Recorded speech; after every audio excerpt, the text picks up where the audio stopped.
अच्छा है, मौका मिला है हमें। जब थक जाती है तो अब कुछ बात नहीं करती है।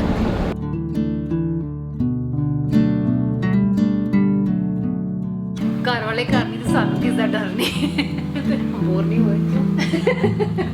शादी से भी ज्यादा जरूरी चीज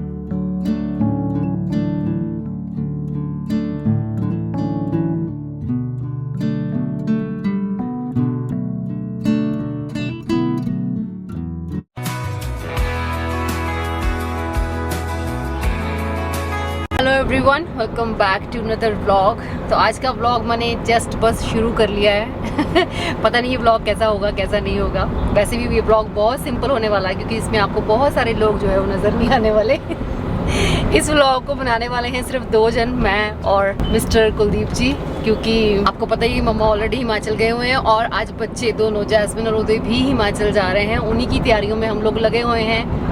भाग दौड़ हमारी शुरू हो गई है सुबह सुबह। कल भी हम पूरा टाइम भाग रहे थे उनकी शॉपिंग्स में, उनकी तैयारियों में, उनकी पैकिंग्स में। इन दोनों को भेज के फिर हम आराम से रिलैक्स करेंगे। थोड़ा चैन से बैठेंगे। जैस्मिन को पिक करेंगे उसके ऑफिस से, क्योंकि हमें था कि हम उसे खुद ही ले आएंगे। अगर वो कैब में आएगी तो ज़्यादा टाइम लग जाएगा, 1 घंटा लग जाता है उसको कैब में आते आते। तो पहले ले आएंगे उसको तो वो आराम से अपना रेस्ट भी कर लेगी। थोड़ा जो उसकी पैकिंग हमने की है वो भी वो चेक कर लेगी। तो मम्मा जैसे मैंने आपको बताया था कि वो एक फंक्शन अटेंड करने के लिए गए हैं, वो कुछ दिन पहले चले गए थे। अभी उदय और जैस्मिन जा रहे हैं सेम फंक्शन अटेंड करने के लिए। फंक्शन भी मैं आपको बता देती हूँ, जो लोग पहले से फॉलो कर रहे हैं वो जानते भी हैं। तनु को आप लोग बहुत अच्छे से जानते हो। तनु के भाई को, विशाल को कुछ लोग जानते होंगे, कुछ लोग नहीं जानते होंगे। तो बस उसी से रिलेटेड फंक्शन है। साहिबजादे की मंगनी हो रही है, छोटा सा एक फंक्शन है। तो बस उसी को अटेंड करने के लिए उदय और जैस्मिन आज निकलेंगे। हम दोनों को यहीं छोड़ दिया सबने, बुजुर्गों को और साथ में बच्चों को उनको भेज दिया। जो मीडियम जनरेशन है वो अब घर संभालेगी। अच्छा है, मौका मिला है हमें अकेले रहने का। जैस्मिन को लेते हैं, उसके बाद घर चल के फिर देखते हैं कि आगे का क्या प्लान होगा हम दोनों का। आज पूरा दिन क्या करने वाले हैं, क्या क्या काम निपटाएंगे आज हम। Let's see.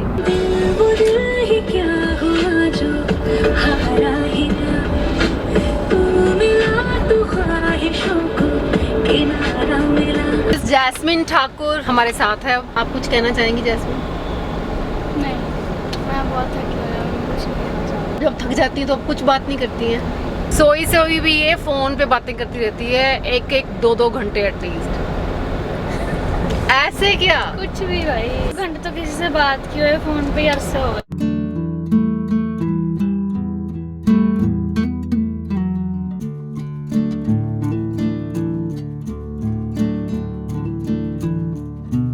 जैस्मिन ने घर आके बस 1 घंटे का नैप लिया होगा और उस 1 घंटे में हम दोनों ने मिलके उनकी सारी प्रिपरेशंस जो हैं वो कंप्लीट की। पास्ता बनाया मैंने बच्चों के लिए, उनको फिर सी ऑफ किया और उसके बाद फिर हम लोग फ्री हुए। लेकिन अपने लिए हम लोग कोई ब्रेकफास्ट वगैरह बना नहीं पाए, मतलब सुबह से हम लोगों ने कुछ नहीं खाया था। तो बस बच्चों को भेजने के बाद ऐसे ही मन में ख्याल आया, कुलदीप जी ने कहा कि मौसम बहुत अच्छा है, 1 कप चाय का पी लेते हैं और साथ में रस्क ले लेते हैं, क्योंकि अगर अभी हम ब्रेकफास्ट करेंगे तो बहुत लेट हो जाएगा और फिर पूरे दिन का खाने पीने का जो शेड्यूल है वो भी ख़राब हो जाएगा। तो बस कुछ देर हम लोग बालकनी में बैठे, कुछ गपशप की। उसके बाद घर के कुछ ज़रूरी काम थे वो हम लोगों ने निपटाए। और शाम होते होते जब हमें एक बार फिर से भूख लगी तो फिर मैंने बनाया लेमनेड, लेकिन गोंद कतीरा डाल। क्योंकि ये जो बेवक्त की भूख होती है ना, इसमें आपका फिर कुछ ना कुछ मंचिंग करने का दिल करता है, लेकिन वो फिर सही नहीं रहता। तो बच्चों के जाने के बाद हमने बहुत सारे घर के और काम निपटाए। बच्चों के रूम्स क्लीन किए, जो कि बहुत ज़रूरी था। वहाँ पे रूम में होते हैं तो वहाँ पे क्लीनिंग करना बहुत मुश्किल होता है, उनकी शीट्स वगैरह चेंज करना और उनकी थोड़ी क्लोजेट वगैरह साफ़ करना। वो काम किया हम दोनों ने मिलके। और वैसे हमारा इरादा था कि हम आज डॉग्स को भी नहला देंगे, लेकिन वो कुछ नहीं हो पाया क्योंकि मौसम थोड़ा बारिश का बन गया, बादल बहुत था। तो फिर वो जो प्रोग्राम है वो भी हमने कैंसिल कर दिया, क्योंकि बारिश हो रही होगी तो फिर इनको नहला के हम छोड़ेंगे कहाँ पर। अभी हमारा जो है डिनर बनाने का प्रोग्राम है कि बढ़िया सा डिनर बनाते हैं दोनों बैठ के और इन्जॉय करते हैं। पहले थोड़ा सा एनर्जी ले लेते हैं गोंद कतीरा ड्रिंक पी के। कुछ लोग मेरे को पूछ रहे थे कमेंट्स में, वैसे बताने वाली बात नहीं है ये कि गोंद कतीरा क्या होता है। गोंद कतीरा से 2 तरह का होता है। एक होता है गोंद जो हम पिन्नियों में डालते हैं, विंटर्स में जो पिन्नियाँ हम बनाते हैं। एक होता है गोंद कतीरा, ये होता है तासीर ठंडी होती है इसकी, तो इसको जब आप पानी में भिगो देते हो तो बहुत ज़्यादा फूल जाता है। गर्मियों में खाना बहुत बेस्ट रहता है, ठंडक देता है, ये फाइबर बहुत होता है। ऑल्टरनेटिव्स पे आप इसको ले सकते हो 2 चम्मच एक टाइम में, बहुत बढ़िया चीज़ है। और बात ऐसी है कि बच्चों के बिना घर खाली खाली लग रहा है, बच्चे भी नहीं है, बड़े भी नहीं है, तो घर थोड़ा ऐसे लग रहा है कि खाली खाली सा है। लेकिन ऐसा नहीं है कि हम बोर हो गए हैं, हम बोर नहीं हुए। क्यों? हम बोर नहीं हुए क्योंकि हमने बहुत सारी बातें की, अच्छा एक टाइम स्पेंड किया, तो एक अच्छा सा डिनर बना के खाने का हमारा इरादा है आज। कहते हैं ना कि घर वाले घर नहीं, हमें किसी का डर नहीं। पंजाबी च बड़ा सोहना कहा जाता है कि घर वाले घर नहीं तो सानू किसी का डर नहीं। वही वाली गल है। अब तो वैसी उम्र भी नहीं है कि हाँ कोई डर वर लगे, अब तो हम वैसे नहीं किसी से डरते। क्यों? और डरने वाला कोई काम भी नहीं करता। लेकिन हाँ, पहले के टाइम की बात करूँ, कुछ साल पहले की बात, तो अर्ली जो ईयर्स होते हैं उनमें आपको बहुत सारी चीज़ों का ध्यान रखना पड़ता है, डरना भी पड़ता है, डर के भी रहते हैं। उस टाइम भी तो बहुत सारी चीज़ें ऐसी होती हैं, हाँ यार फलाना बंदा बुरा ना मान जाए, कोई बुरा ना मान जाए, कोई ये ना कह दे। जो शादी है वो एक ऐसा रिलेशनशिप है जिसमें फ्रीडम होना बहुत ज़रूरी है। टोटली डिफरेंट आप एनवायरनमेंट में पले बड़े हो, अब साथ में एक ही परिवार में रहना स्टार्ट करते हो। लड़के के लिए उतना मुश्किल नहीं होता एडजस्ट करना, क्योंकि वो अपनी फैमिली के अंदर है, उसको सिर्फ लड़की के साथ एडजस्ट करना है, या उसकी पूरी फैमिली को सिर्फ एक पर्सन के साथ एडजस्ट करना है। लेकिन उस लड़की को पूरी फैमिली को समझना है। हर पर्सन की जो पर्सनैलिटी है वो डिफरेंट है, हर पर्सन की सोच जो है वो डिफरेंट है। कौन सी बात पे बुरा मान जाता है। मेरा ये मानना है कि लड़की जब अपने ससुराल में जाती है तो उसको कम एफर्ट करना पड़े, बाकी जो लोग होते हैं उनको ज्यादा एफर्ट करना चाहिए उसको अपनी फैमिली में एडजस्ट करने के लिए। इतना फ्रीडम देना चाहिए कि उसको ऐसा फील ना हो कि वो किसी अलग दुनिया में आई। देखो बहुत ज्यादा मुश्किल है, बहुत ज्यादा मुश्किल पूरी जिंदगी के लिए किसी और के घर में किन्हीं और लोगों के साथ एडजस्ट करना एक्सेप्ट कर रहे थे, क्योंकि समाज की वो रीत है। पर हम बहुत जल्दी करते हैं चीज़ों को लेकर, जल्दी जल्दी वो हमारे हिसाब से खाना पकाना शुरू कर दे, जल्दी जल्दी वो हमारे हिसाब से उठना बैठना शुरू कर दे, हमारे हिसाब से कपड़े पहने। मतलब खैर अब तो ये चीज़ें नहीं होती, अब तो काफ़ी चीज़ें चेंज हो गई हैं, लेकिन अब अलग तरह की चीज़ें होती हैं। मेरा एक्सपीरियंस ये कहता है कि अगर आप चाहते हो कि आपकी बेटी भूल के आप सुखी है, वो अगर आप ऐसा चाहते हो तो कुछ भी करो, बेटियों को एक प्रोफेशनल डिग्री जरूर करो। आपकी बेटी ने एक प्रोफेशनल डिग्री की हुई है ना, तो आपको कोई चिंता करने की जरूरत नहीं। आगे चल के अगर उसको कोई प्रॉब्लम आ जाए, मतलब मैं नहीं कहता कि वो हमारी ओर ना देखे, हमारे से कोई एक्सपेक्टेशन ना रखे, पर ग्रांटेड ही है अच्छी प्रोफेशनल डिग्री कराई है, और चांसेस हैं कि उसको कोई दिक्कत नहीं आएगी। मतलब ये नहीं है कि शादी के बाद की शादी के लिए जरूरी है कि शादी करने के नहीं, उसकी लाइफ उसकी लाइफ के लिए हाँ। शादी से भी ज्यादा जरूरी चीज। अभी कुछ लोग ऐसे बोलना आप शुरू हो गए हैं कि हाँ जैस्मिन की एज हो गई है, अब वो 24 की हो जाएगी, तो आप क्या सोचा आपने इसकी शादी के बारे में। शादी हमारे लिए प्रायोरिटी नहीं है, उसके लिए तो बिल्कुल भी नहीं है। वो तो इस चीज़ के बारे में सोचती तक नहीं है। अभी तो उसको अपने आप को संभालना ही बहुत वो है, तो वो क्या ही किसी रिश्ते में जाकर उन रिश्तों को संभाल लेगी या वो रिस्पॉन्सिबिलिटी अपने सिर पे लेगी। और हमें कोई जल्दी नहीं है। शादी से भी इम्पोर्टेंट चीज़ है उसका इंडिपेंडेंट होना। कोई भी लड़की है, चाहे वो किसी भी वेल नोन फैमिली में, अच्छे वेल्दी फैमिली में जाती है, तो भी आपको इंडिपेंडेंट ही होना चाहिए। ऐसा नहीं होना चाहिए कि आपका हस्बैंड बहुत अच्छा कमाता है, आपकी फैमिली बहुत अच्छी वेल नोन फैमिली है, तो आपको पैसा कमाने की ज़रूरत नहीं है। पैसा कमाने के लिए नहीं कमाना होता। सिर्फ पैसा कमाने से जब आप बाहर निकलते हो तो कॉन्फिडेंस भी बहुत इंक्रीज होता है। बहुत सारी चीज़ों का फ्रीडम आप अपने लिए खरीद लेते हो। सारी चीज़ें आपको उनकी माननी पड़ती हैं, चाहे आप खुशी से मानो, चाहे आप ना खुशी से मानो, लेकिन फिर भी कुछ चीज़ों में डिसएग्री होते हुए भी आपको एग्री होना पड़ेगा अगर आप इंडिपेंडेंट नहीं हो। तो पानी पीते पीते ये बहुत सारी बातें हमने कर ली, क्योंकि आज हमारे पास ऐसे बैठ के बातें करने के अलावा और कुछ है नहीं है खास। बच्चे नहीं है ये कि ये हमारा गुगलू सा स्टफी यहाँ पे सो रहा है, जोई को मैं ऊपर रूम में छोड़ के आई हूँ, वो अपना रूम में आराम से सोया रहता है। ये दोनों हमारे पास हैं और हम एक दूसरे के पास हैं। इससे ना पेट भी भर जाता है। काफ़ी टाइम तक आपको भूख भी नहीं लगेगी। मुझे थोड़ी सी भूख फील हो रही थी, तो मैंने सोचा चलो ये सबसे बेस्ट है। इस टाइम मैं कुछ चाय वाय बना के कुछ और अनहेल्दी को स्नैकिंग करूँ तो बेटर है कि ये पी लिया, अपना आराम से डिनर कर सकते हैं। डिनर बनाते हैं, चलिए बनाते हैं पनीर बिरयानी।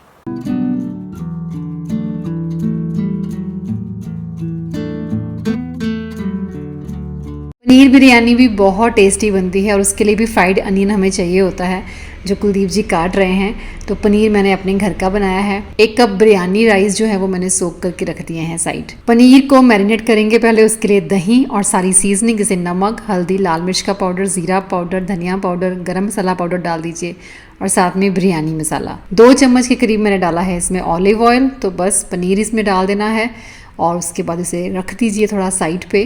मतलब बिरयानी बनाने के लिए 3-4 तरह का काम तो हमें करना पड़ता है। एक तो मैरिनेशन रेडी करनी पड़ती है, दूसरा अनियंस फ्राई करने पड़ते हैं, मसाला रेडी करना होता है, अलग से चावलों को पकाना होता है और उसके बाद हमने लेयर्स लगा के दम लगाना होता है। बिरयानी के साथ अगर बढ़िया सा एक रायता हो तो और भी स्वाद बढ़ जाता है। रायता तो खैर मैंने नहीं बनाया, लेकिन दही भल्ले बनाने का प्रोग्राम था मेरा। मैंने दाल सोख करके रखी थी, लेकिन चाह नहीं रही थी कुछ फ्राई करना, क्योंकि बिरयानी ऑलरेडी काफ़ी हैवी हो जाती है। तो इसलिए अप्पम पैन में बनाने का मैंने प्रोग्राम बनाया कि भल्ले जो हैं आज अप्पम पैन में बनाते हैं। फंक्शन के अपडेट्स हमें मिल रहे थे तनु और जैस्मिन की स्टोरीज को देखकर, लेकिन फिर उदय ने अचानक से वीडियो कॉल किया जब रिंग सेरेमनी हो रही थी, तो लाइव देखा हमने, बहुत बहुत अच्छा लगा। बस अब नवंबर में शादी होगी और मामा मामी को खूब तैयारियां करनी पड़ेंगी।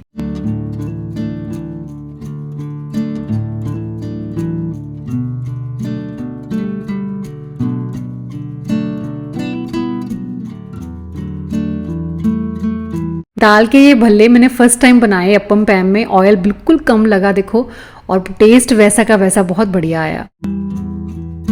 पनीर मैरिनेट करके हमने साइड रखा हुआ है और दही भल्ले रेडी हो गए हैं।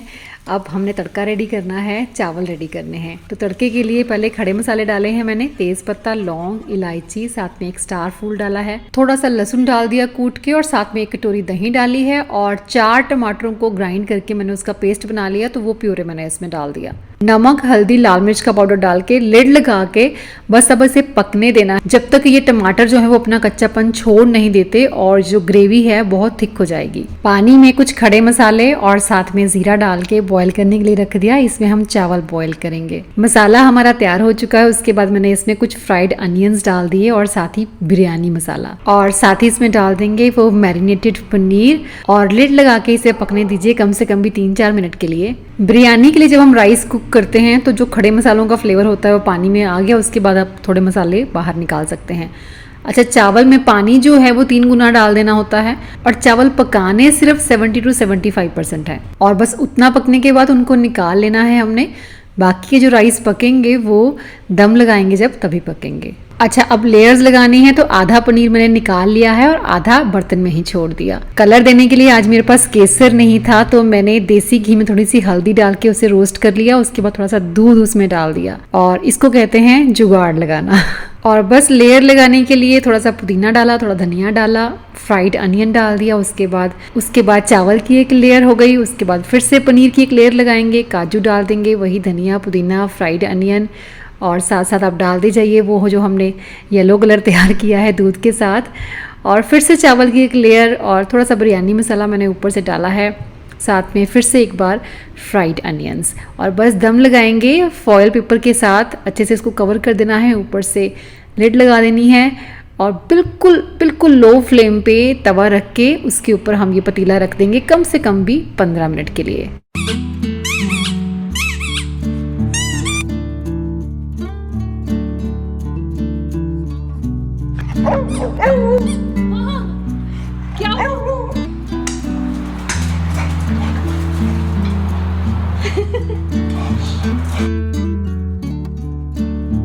बिरयानी देखने में जितनी सुंदर लग रही थी उससे कहीं ज़्यादा खाने में स्वाद थी। बिरयानी चाहे आप लंच में खाओ या डिनर में, अगर आप साथ में सैलड नहीं खा रहे हो तो ऑब्वियसली वो बहुत ज़्यादा हैवी होगी। मतलब जितनी वो ऑलरेडी हैवी है उससे ज़्यादा हैवी हो जाएगी, क्योंकि डाइजेशन में प्रॉब्लम आएगी। मैं तो हमेशा एक चीज़ कहती हूँ, कभी भी आप कोई हैवी चीज़ खाओ, जैसे कि बच्चे पिज़्ज़ा वगैरह भी खाते हैं, तब भी मैं उनको कहती हूँ ठीक है खा लो, आपको पिज़्ज़ा खाना है तो, लेकिन बाद में एक छोटी प्लेट सैलड की ज़रूर खा लो। अगर आप ये चीज़ कर लेते हो तो जो रिफाइंड फ्लावर है, मतलब नुकसान तो फिर भी करता है लेकिन थोड़ा कम करता है। आज डिनर टेबल पे हम दोनों अकेले बैठे हैं और बैठे बैठे वैसे ही बात कर रहे थे कि अभी तो बच्चे सिर्फ 2 दिन के लिए बाहर गए हैं, और हो सकता है ऐसा टाइम भी आएगी अपनी अपनी जॉब्स को लेकर वो लोग हमसे दूर रहें। मतलब कितना मुश्किल होता है, बहुत मुश्किल है ऐसे अकेले रहना। बच्चे साथ होते हैं तो हम लोग बहुत बिजी रहते हैं, मतलब बहुत सारे काम होते हैं और भी करने के लिए, उनकी बहुत सारी फरमाइशें होती हैं, उनको पूरा करना होता है, और वो सब करने के चक्कर में हम फिजिकली और मेंटली बिजी भी रहते हैं, जो कि शायद बहुत अच्छा है हेल्थ के लिए। मम्मा के साथ अलग तरह की रौनक होती है घर में, टीवी हमारे घर में तब से ऑन नहीं हुआ जब से मम्मा गए हैं, क्योंकि सुबह उठते ही चाय के साथ उनको न्यूज़ सुननी है, फिर से एक एक घंटे के बाद उनको न्यूज़ चला के अपडेट लेते रहना है और साथ में फिर कमेंट्री भी करनी है। तो कल बस सब लोग आ जाएंगे वापस और रौनक वापस आ जाएगी। चलिए मिलूंगी नेक्स्ट वीडियो में। Till then bye bye, take care and stay healthy.